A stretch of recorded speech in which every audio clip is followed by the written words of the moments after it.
أعوذ بالله من الشيطان الرجيم. بسم الله الرحمن الرحيم.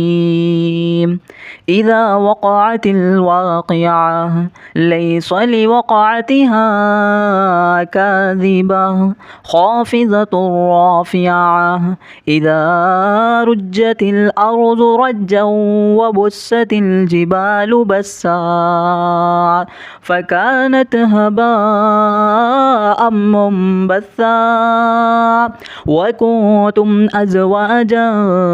ثلاثة فأصحاب الميمنة ما أصحاب الميمنة وأصحاب المشأمة ما أصحاب المشأمة والسابقون السابقون أولئك المقربون في جنات النعيم ثلة من الأولين وقليل من الآخرين على سرر موزونة متكئين عليها متقابلين يطوف عليهم ولدان مخلدون بأكواب وأباريق وكأس من معين لا يصدعون عنها ولا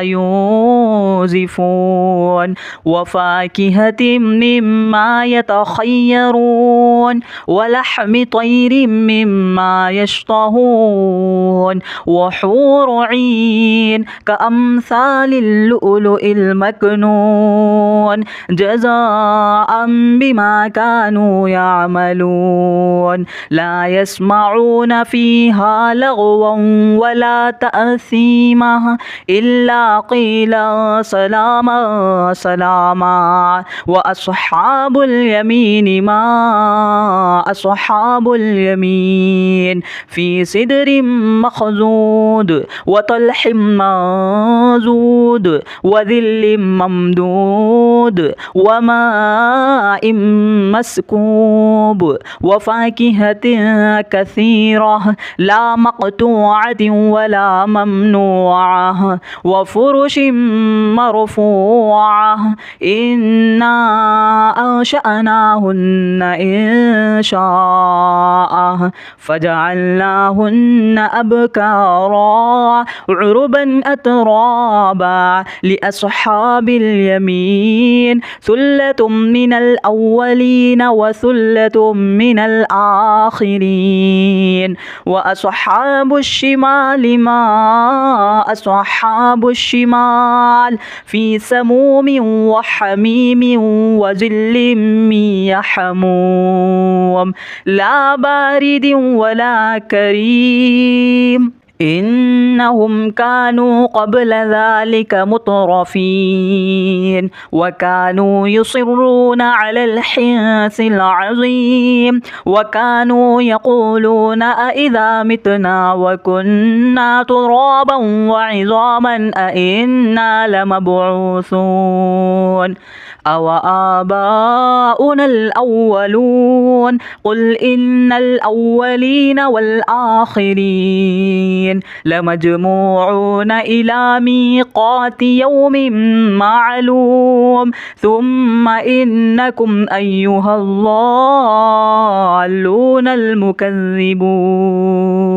لآكلون من شجر من زقوم فمالئون منها البطون فشاربون عليه من الحميم فشاربون شرب الهيم هذا نزلهم يوم الدين نحن خلقناكم فلولا تصدقون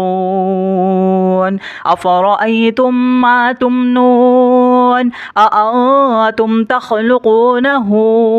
أم نحن الخالقون تنظرون نحن قدرنا بينكم الموت وما نحن بمسبوقين على أن نبدل أمثالكم وننشئكم فيما لا تعلمون ولقد علمتم النشأة الأولى فلولا تذكرون أفرأيتم ما تحرثون أأنتم تزرعونه أم نحن الزارعون لو نشاء لجعلناه حطاما فظلتم تفكهون إنا لمغرمون بل نحن محرومون أفرأيتم الماء الذي تشربون أأنتم أنزلتموه من المزن أم نحن المنزلون لو نشاء جعلناه أجاجا فلولا تشكرون أفرأيتم النار التي تورون أأنتم أنشأتم شجرتها أم نحن المنشئون نحن جعلناها تذكرة ومتاعا للمقوين فسبح باسم ربك العظيم فلا أقسم بمواقع النجوم وإنه لقسم لو تعلمون عظيم إنه لقرآن كريم في كتاب مكنون لا يمسه إلا المطهرون تنزيل من رب العالمين أفبهذا الحديث أنتم مدهنون وتجعلون رزقكم أنكم تكذبون فلولا إذا بلغت الحلقوم وأنتم حينئذ تنظرون ونحن أقرب إليه منكم ولكن لا تبصرون فلولا إن كنتم غير مدينين ترجعونها إن كنتم صادقين فأما إن كان من المقربين فروح وريحان وجنة نعيم وأما إن كان من أصحاب اليمين فسلام لك من أصحاب اليمين وأما إن كان من المكذبين الضالين فنزل من حميم وتصلية جحيم إن هذا لهو حق اليقين فسبح باسم ربك العظيم.